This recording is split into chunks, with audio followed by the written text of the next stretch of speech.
Assalamualaikum warahmatullahi wabarakatuh. Kami dari kelompok 7 akan memaparkan hasil kerja kelompok kami mengenai studi kasus Sony PSN Hack pada tahun 2011. Tetapi sebelum itu, kami akan memperkenalkan diri terlebih dahulu.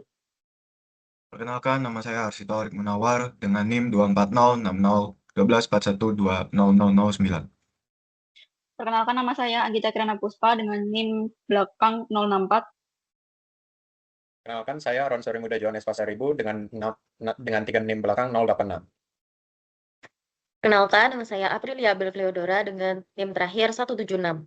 Dan saya Adelia Clarista dengan NIM belakang 204. Yang pertama, kita akan membahas mengenai di balik layar peretasan terbesar dunia game online, di mana perkembangan teknologi informasi membawa dampak besar bagi kehidupan manusia, termasuk dalam dunia hiburan digital. Melalui PlayStation Network, Sony menyediakan platform global bagi pengguna untuk bermain, berkomunikasi, dan bertransaksi secara daring.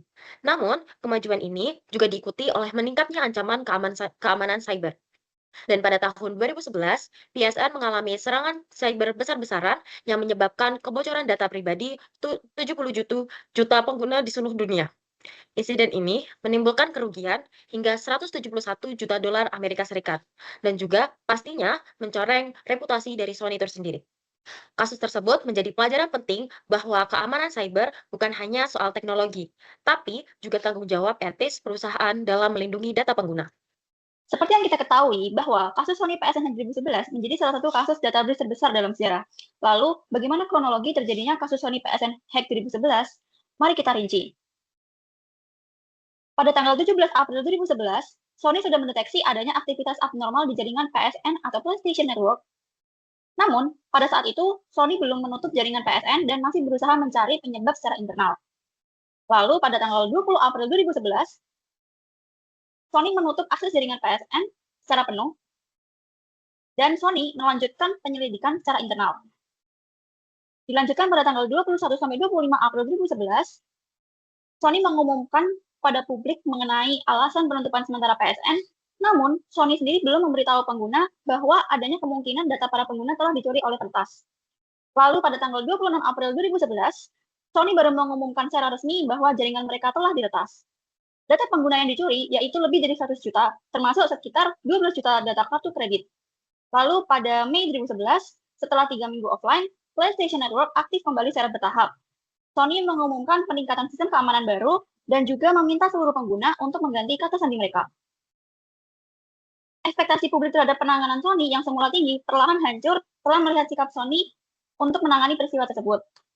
Beberapa sikap Sony yang mengecewakan publik dan menjadi salah satu faktor kasus ini merupakan kasus data breach terbesar adalah yang pertama, keamanan jaringan PSN yang lemah, yang kedua, adanya masalah antara Sony dengan komunitas hacker, lalu yang ketiga, kurangnya deteksi dini dan kurang responsif pihak Sony mengenai peristiwa tersebut. Selanjutnya, bentuk ancaman cyber. Berdasarkan studi kasus yang diberi, menurut kami, bentuk ancaman yang paling relevan adalah data breach, yaitu pelanggaran data. Hal ini paling tepat karena secara langsung didukung oleh fakta-fakta yang ditemukan dalam kasus ini. Fakta menunjukkan bahwa terjadi exposure data dalam skala besar, di mana sekitar 77 akun pengguna terdapat akibat bocornya informasi pribadi dan finansial mereka kepada pihak yang tidak berwenang itu. Pelanggaran data sendiri merupakan kondisi ketika data sensitif diakses, dicuri, atau disebarluaskan tanpa izin. Oleh karena itu, insiden ini secara jelas mencerminkan terjadinya pelanggaran data berskala besar yang berdampak pada kerugian finansial hingga sekitar 171 juta dolar, serta merusak reputasi perusahaan di mata publik. Selanjutnya ada klasifikasi cybercrime. Seperti yang disebutkan oleh teman saya sebelumnya, kasus Sony PSN Hack 2011 termasuk data breach. Data breach sendiri termasuk jenis cybercrime lainnya. Mengapa? Karena yang pertama, data breach menyerang aset informasi dari suatu organisasi. Data breach sendiri tidak menyerang individu seperti cybercrime menyerang individu. Lalu, data breach sendiri ini tidak berfokus untuk merusak sistem, menghancurkan properti, ataupun menyerang suatu entitas sosial. Lalu yang kedua, fokus data breach itu untuk mencuri data pribadi dan finansial pengguna. Lalu yang terakhir, bentuk cybercrime yang melanggar privasi dan keamanan informasi, bukan serangan langsung terhadap individu ataupun institusi. Selanjutnya adalah mengenai motivasi pelaku. Serangan terhadap Sony PSN didorong oleh berbagai faktor motivasi. Utamanya, pelaku yang dikaitkan dengan kelompok anonimus bertindak atas dasar hacktivism, yakni bentuk peretasan bermotif ideologis sebagai protes terhadap kebijakan hukum Sony terhadap hacker dan juga kelompok dari Fail Overflow. Mereka menilai Sony telah membatasi kebebasan digital pengguna. Selain faktor ideologis, terdapat pula unsur reaksi terhadap ketidakadilan, karena tindakan Sony dianggap seperti opresif. Dari sisi teori routine activity, lemahnya keamanan PSN membuka peluang. Meskipun motivasi utamanya bukan finansial, data pengguna yang berisi informasi kartu kredit tetap memiliki nilai ekonomi, sehingga menambah daya tarik bagi sebagian pelaku. Secara keseluruhan, serangan PSN Hack mencerminkan perpaduan antara idealisme digital, reaksi terhadap ketidakadilan, dan juga peluang teknis dalam dunia kejahatan cyber modern. Nah, potensi kerugian yang ditimbulkan terhadap Sony PlayStation Network ada banyak nih. Nah, kasus peretasan Sony ini pada tahun 2011 menjadi salah satu insiden keamanan cyber paling besar dalam sejarah industri game digital. Serangan ini menimbulkan kerugian besar bagi Sony tidak hanya finansial, tapi juga pada aspek hukum, reputasi, dan operasional. Nah, pada aspek finansial sendiri, Sony mengalami kerugian sebesar 171 juta dolar Amerika Serikat yang setara sekitar 1, triliun sesuai dengan kurs rupiah pada tahun 2011. Yang dimana jumlah yang sangat besar untuk sebuah serangan cyber tunggal. Selanjutnya pada aspek hukum, Sony menghadapi tuntutan hukum dari pengguna dan lembaga konsumen di berbagai negara. Next. Nah, pada aspek reputasi sendiri, reputasi Sony mulai menurun secara drastis pasca insiden tahun 2011 karena kepercayaan publik melemah akibat kebocoran data dari 77 juta pengguna di seluruh dunia. Dan secara tidak langsung terjadi kerugian dengan jangka panjang terhadap citra perusahaan. Lalu pada aspek operasionalnya sendiri, terdapat penghentian layanan dari PlayStation Network selama lebih dari 3 minggu yang mengganggu bisnis global oleh Sony. Pengguna tidak dapat bermain game secara daring, melakukan pembelian game digital maupun berkomunikasi antar pemain.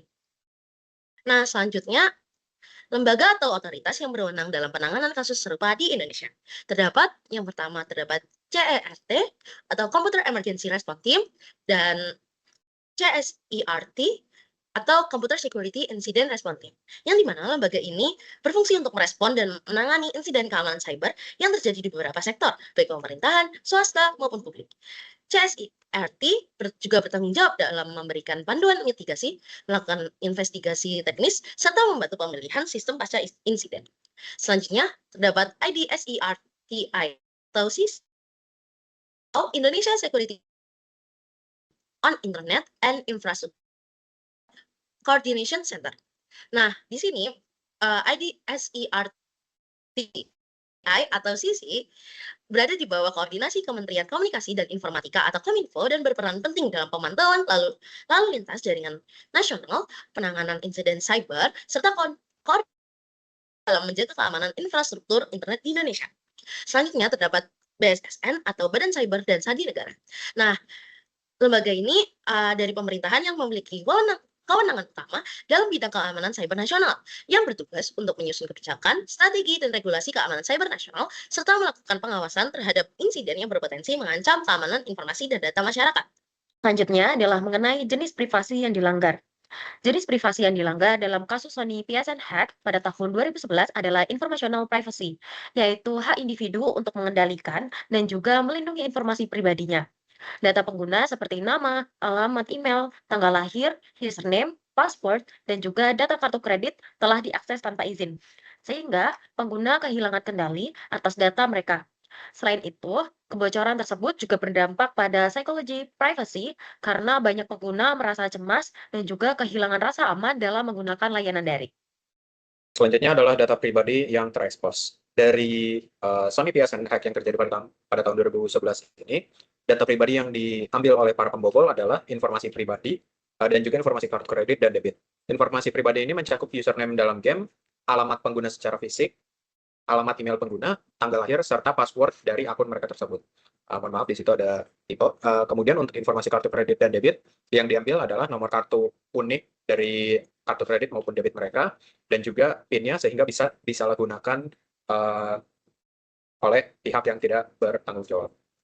Baik, selanjutnya faktor risiko privasi. Yang pertama ada jumlah. Faktor ini yang paling berpengaruh.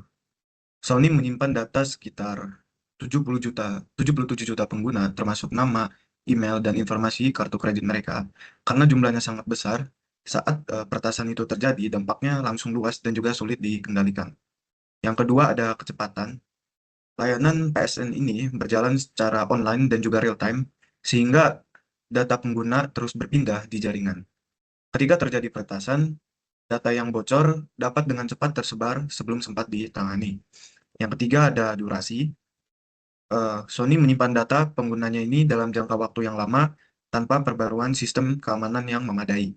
Hal ini membuat sistem menjadi rentan terhadap serangan. Yang keempat ada ragam data. Data yang bocor terdiri data pribadi dan juga data keuangan, dua jenis data yang sangat-sangat sensitif.